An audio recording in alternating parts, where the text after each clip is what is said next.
Hi, I'm Kirby Allison, and we love helping the well-dressed take care of their wardrobes.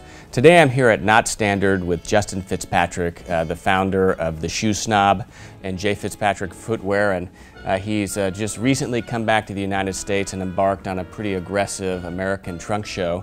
And so he's going around right now visiting a bunch of the different Knot Standards, and you know, it's an absolute delight to have you passing through Dallas. So thank you very much. Thank you for adding Dallas to your schedule. And you know, of course, anyone that's into shoes knows Justin quite well. I mean, I feel like most of us have kind of grown up with him, you know, with his journey, you know, starting out as just a you know, kind of an enthusiast, you know, shoe connoisseur, evolving that into someone that was, you know, the kind of foremost patina and glissage guy in London, and then now launching J. Fitzpatrick Footwear, which has been pretty successful. I mean, wildly successful, right? 5 years going. 5 years, which is incredible. So thanks for spending time with us. Yeah, my pleasure. Good to be in Texas. Yeah, it's been a while.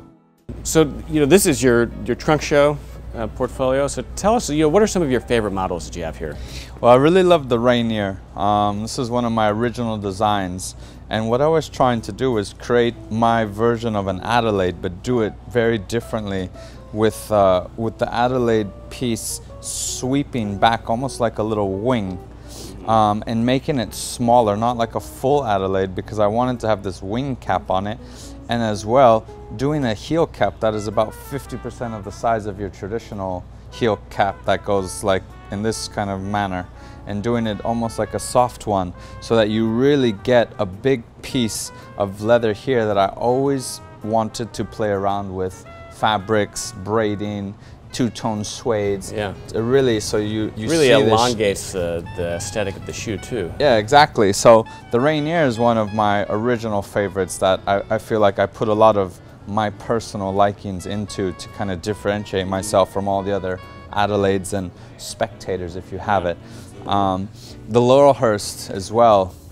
I'm not crazy about penny loafers in general, so what I wanted to create, I love the cleanliness of the slipper look, but I don't really like slippers, so what I wanted to do is make a slipper shoe. So something that has a proper sole on it, but the clean slipper look, nothing on it, except a medallion, because that medallion gives it a little bit more dress appeal. Yeah. If you take away the medallion, it doesn't sit as well underneath a suit as if you add the medallion to it. And nobody had this on offer when I launched it, and I just thought, you know, it's different, it's elegant, it's simple, people can relate to it, they can wear it with a pair of jeans, they can wear it with a suit. And then yeah, adding my medallion, which took a lot of work. Actually, Tony and I worked on this together. Literally the same day, he was like, well, what about a line here, what about a line there? And I'd be like, okay, yeah, that looks good, no, that doesn't look good. And creating medallions are really challenging because there's so many of them out there, and many of them look exactly alike. So creating one that's unique but still elegant and marketable. So is this your like brand medallion then? Yeah, this is my first medallion, the heart medallion, as we call it.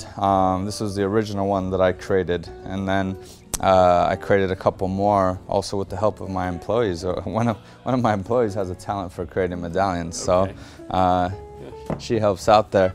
I mean, if we want to talk about my ultimate favorite, it's the Stefano model, because I just love the saddle. I just feel like the blend between having two pieces be the same and then this kind of middle strap being completely different, either texture or color, just really sits so well underneath the trouser. And this is done with red, but this could has equally been done with, you know, a dark brown and a light brown, or a light brown and a dark brown. Lots of guys like to get it tonal because it's a little bit more safe. Okay. I love the striking, tone on tone. You can, but there's so many variations with that, and that's what I love about this. Because this, you know, with black on black would be a beautifully elegant shoe, but still, you know, still different enough that it would kind of catch the eye, but in a subtle way. Exactly. You know, it's going to be different than your classic cap toe, but still equally elegant. Yeah. With a nice plain toe, you could possibly even wear it to a formal gathering.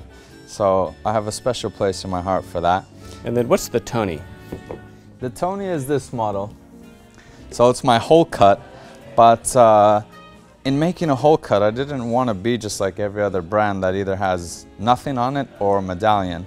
I wanted to make it uniquely different, so I created this what I called the bouncy ball effect. So a heel cap punch, and then so it's like it bounces and then goes into the wing cap to create this flowing set of punching.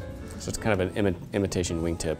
Yeah, imitation wingtip, heel counter, and then this little connecting piece that I'd never seen anybody else done, but I just kind of thought it was cool, and I thought it would give a nice differentiation to the hole cut that's not like everybody else's, but not so edgy that it can't be worn to the same type of events that people need hole cuts traditionally for. Another one that I'm kind of proud of is, it's another hole cut, but it's a apron hole cut that I had never seen anybody do. In truth be told, I'm not a fan of derbies, but I like the apron. So I said, how can I make the apron on an Oxford? And it's a bit wild because you just kind of have this stoppage line, but everything on this is just stitched on top of the leather. So it's a hole cut with hand stitch apron and hand stitch heel counters, and you can see that they end here. And they extend to the sole, but really that ends as well. So this is just one piece with this added stitching. Because it looks like it could be I mean, this traditionally would be a derby. Yeah. But here it's an Oxford. Yeah. You And know? it's not something you see. But you know, there are other guys that maybe don't care for derbies, but they like the look of an apron. So I tried to do that for them. Yeah. Yeah. Because so many people have an apron stitched derby, and always trying to kind of set myself apart from the rest. I wanted to create something different. What about your casuals? So you've got this as a relatively recent model. Yeah, I got the string loafer, the Issaquah. So that's again just another unique loafer. I mean, the string, whether it's practical or not, it's just something different than your typical penny loafer or even the hole cut loafer. It adds another element of kind of pizzazz and style that some people maybe find is a bit too much, but other people that appreciate shoes a lot more find it to be another nice, unique little touch that you can add to your outfit, as you know, like wearing a bold sock or something. But casuals can be difficult to do differently. Yeah, definitely. So, but the great thing about it is it transitions from, you know, denim casual to even looking nice under a sharp suit. And then another new one we got is the hole cut loafer, but take away the medallion, obviously, because now we're going braided. And I've really fallen in love with this braided look, particularly in the suede, and I think next season I'm going to go wild on it. But again, just another something different you don't see very often. Especially braided, you don't see it ever. No, but I think it's nice, it looks good, it's different. And this different. is another great shoe, kind of with the braided, you know, great summer shoe, right? Yeah, for sure. Yeah. Great. Cool. Hey, well, thank you. My pleasure. I appreciate it. Yeah. I appreciate it. If you enjoyed this video, give us a thumbs up, and please subscribe to our channel and turn on your notifications by clicking the bell to the right of the subscribe button so that you can learn whenever we release new videos. If you have any questions or comments about anything we discussed on this video, please ask them in the comments section below. And of course, please visit hangerproject.com, where we have the largest, most comprehensive collection of luxury garment care and shoe care accessories in the world, as well as many other incredible products for the well-dressed. And while you are there, subscribe to our newsletter to receive notifications of new product launches, promotions, as well as a weekly digest of all the videos we publish here on our YouTube channel.